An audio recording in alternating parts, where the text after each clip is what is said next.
In the year 1412, the land of France was a nation torn apart. The 100 Years' War had raged for decades, leaving villages burned, fields barren, and hearts heavy with despair. Kings clashed over thrones, armies roamed the countryside, and ordinary people were caught in the unrelenting storm of conflict. It was in the small, sleepy village of Domremy, nestled in the rolling hills of northeastern France, that a child was born who would one day become a symbol of courage, faith, and destiny. Her name was Jeanne d'Arc, though the world would come to know her as Joan of Arc. She was not born into nobility or wealth. Her parents were simple farmers, her father Jacques and her mother Isabelle. Their lives were humble, their means modest, yet their hearts were devoted to God and to the land that sustained them. Even as a child, Joan showed signs of a spirit that could not be contained by the limits of her surroundings. She was deeply pious, often found praying alone in the quiet corners of the house, meditating on stories of saints and martyrs from the Holy Scriptures. While other children played, she wandered through the fields, her eyes lifted to the heavens, as if listening to a voice no one else could hear. The villagers regarded her as peculiar, a devout and earnest child, but one whose destiny remained hidden in the folds of the everyday. Yet, there was something in her gaze of fire that refused to be dimmed, a resolve that seemed far beyond her years. In her heart, a spark had been lit. The world around her, steeped in chaos and suffering, was about to meet a force that would challenge kings, armies, and the very course of history itself. By the age of 13, Joan began to experience what she would describe as visions, ethereal voices that spoke with clarity, authority, and divine purpose. She claimed that these voices came from Saint Michael, Saint Catherine, and Saint Margaret, holy figures who appeared to guide her path. They did not speak in riddles or whispers of doubt, they spoke with conviction, with the certainty of heaven itself. They spoke of France's suffering, of a nation bleeding under foreign rule, of a king whose crown had been denied and a people whose hope had withered. And then, they spoke of Joan herself. They told her that she had been chosen, not by men, but by God, to lead the armies of France, to drive the invaders from her homeland, and to crown the rightful king. For most, the notion would have been absurd. A young peasant girl, barely into her teens, claiming divine guidance to challenge generals and monarchs, it sounded like madness. Yet, for Joan, it was not a choice. It was a calling. Every fiber of her being trembled with the weight of this mission. It was a purpose that transcended fear, logic, and even her own understanding. In those early years, she struggled privately with the enormity of what was being asked. She prayed endlessly, fasted, and meditated, seeking clarity and courage.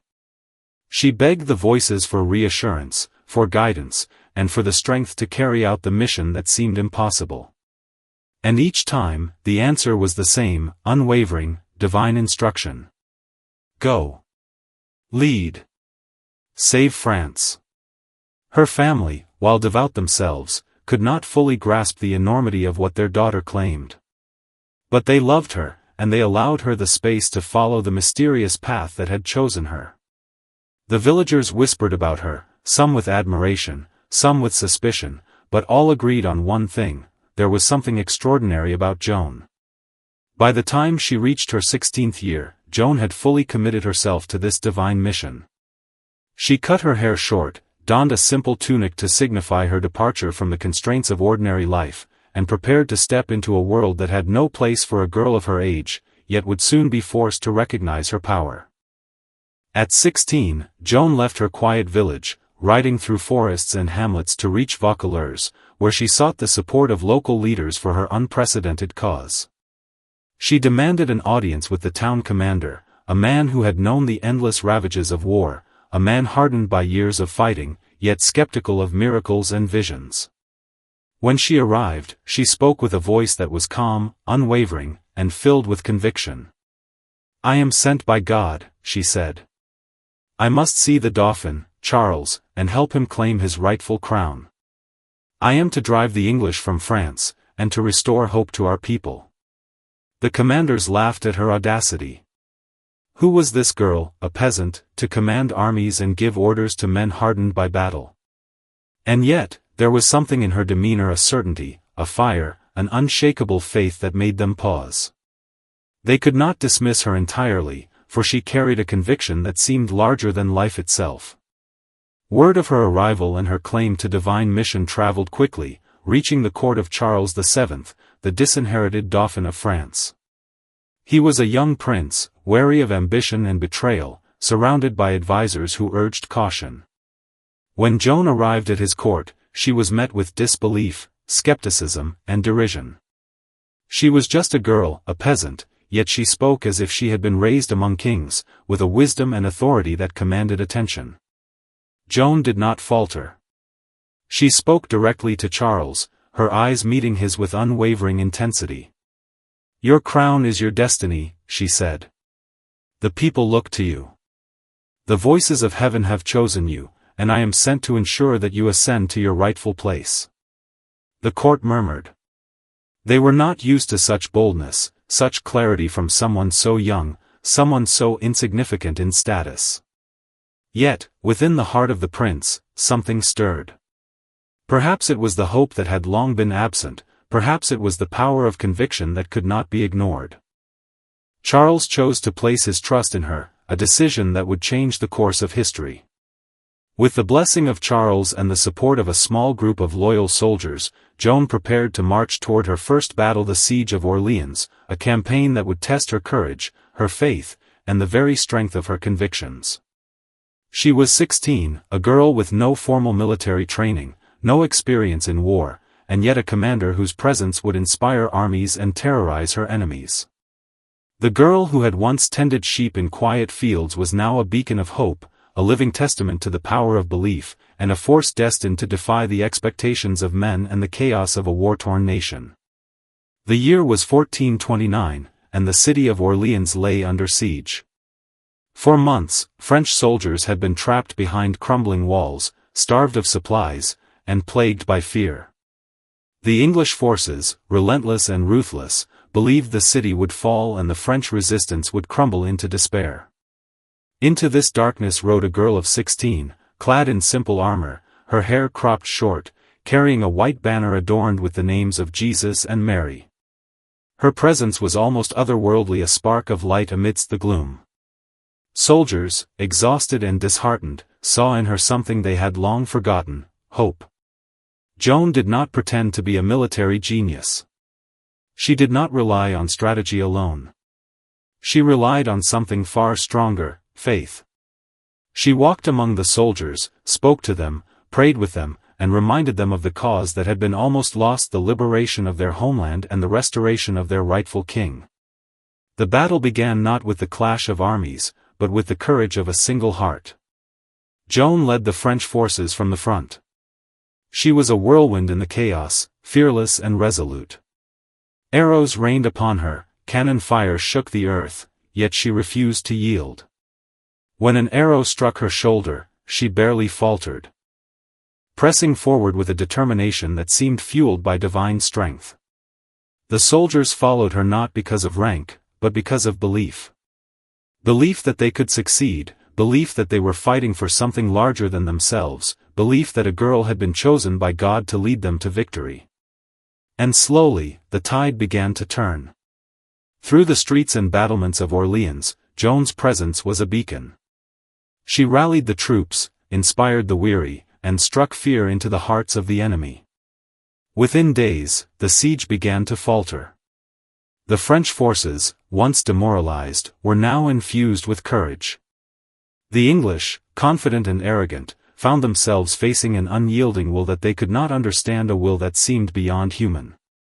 When Orleans was finally liberated, it was not just a military victory. It was a spiritual triumph.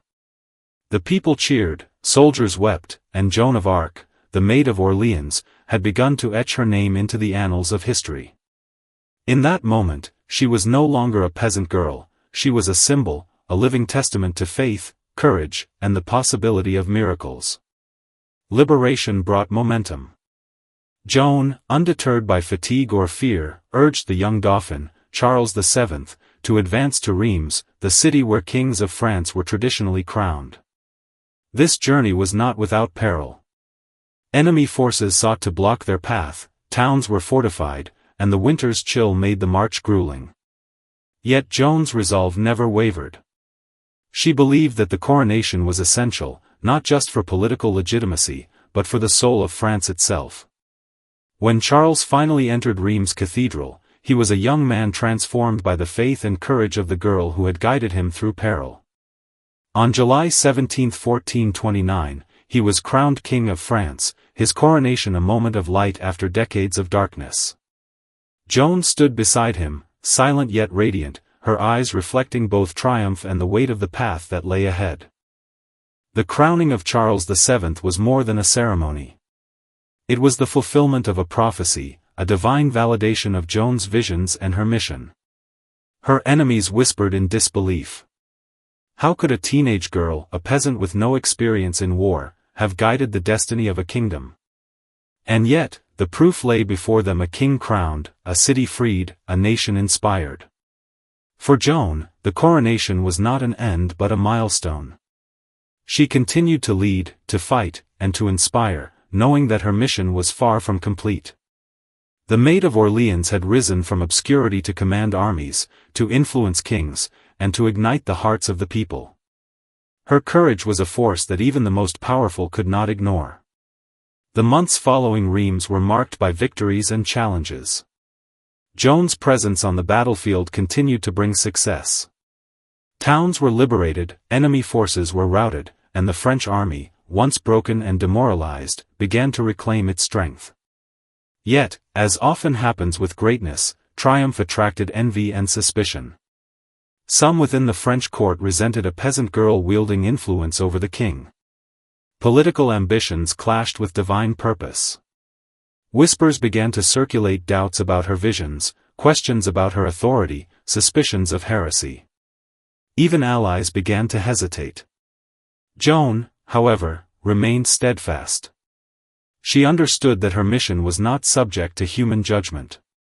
She continued to ride at the forefront of battle, to pray for guidance, and to inspire her soldiers with unwavering conviction. Her victories were not just strategic, they were spiritual. Each success strengthened the belief that she was truly chosen, that her cause was righteous, and that God's will was manifest through her actions. But the path of saints is never free from suffering. Joan knew, even in moments of triumph, that shadows were gathering. Her enemies were patient and cunning. They would wait for the right moment to strike, to undermine her mission, and to test her faith. And yet, she did not falter.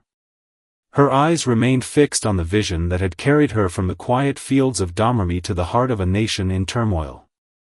Her story during this period is not just about battles won or towns liberated. It is about the power of conviction, the courage to act on a divine calling, and the resilience to pursue a purpose that transcends personal safety and worldly gain. Joan of Arc had become more than a leader, she had become a symbol, a light shining in a world desperate for hope, a testament to the extraordinary strength that faith and courage can bestow upon even the most unlikely of champions. The victories she achieved, and the inspiration she provided, would echo across centuries.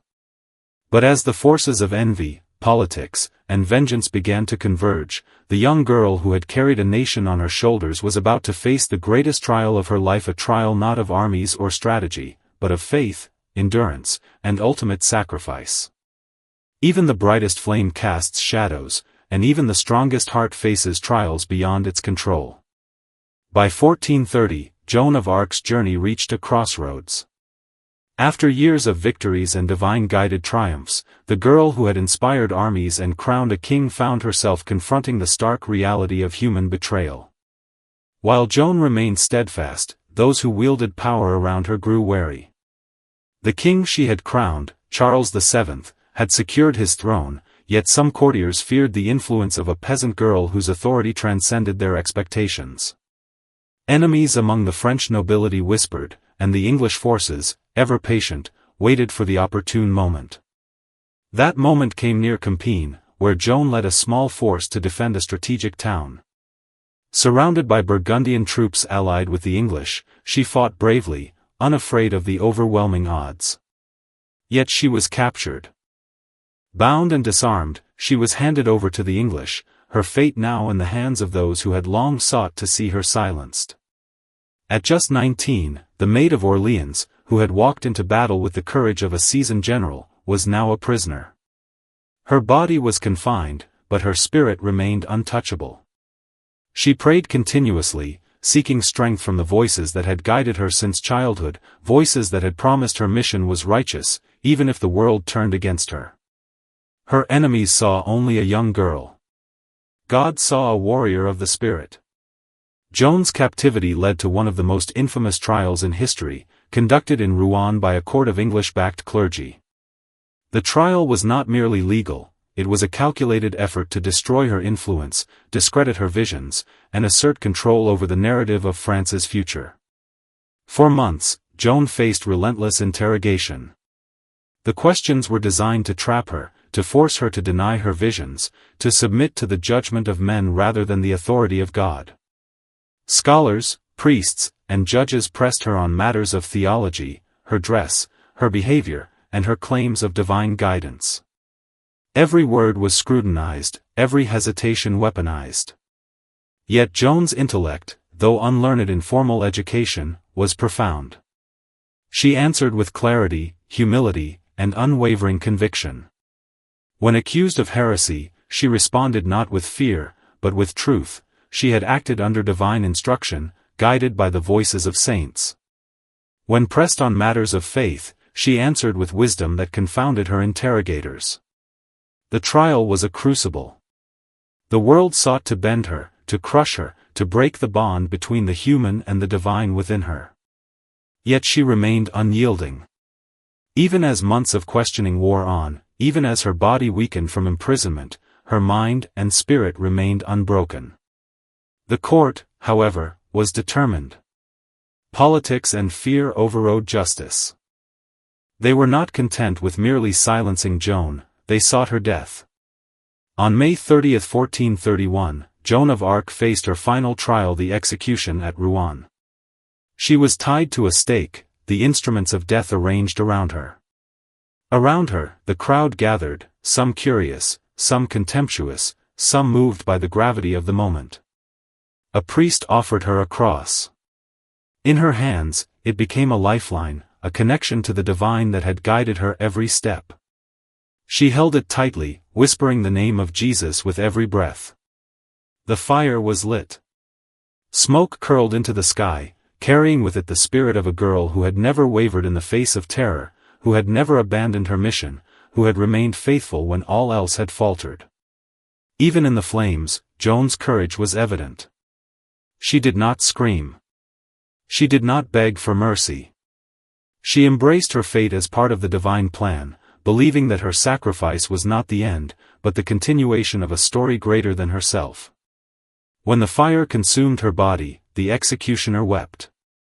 Even those who had condemned her could not deny the extraordinary courage of this young girl, a peasant-turned-saint, whose life had been a testament to the power of conviction, faith, and divine purpose. Death, however, was not the end for Joan of Arc. Her story, far from being extinguished in the flames, became immortal. The French people, who had once cheered her victories and followed her into battle, mourned her loss but remembered her courage. In the years that followed, the injustice of her trial became evident.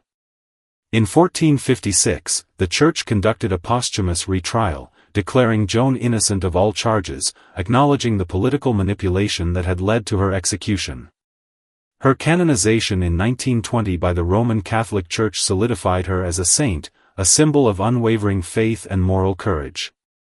Statues of Joan stand across the world, her story is taught, her courage celebrated, and her vision honored.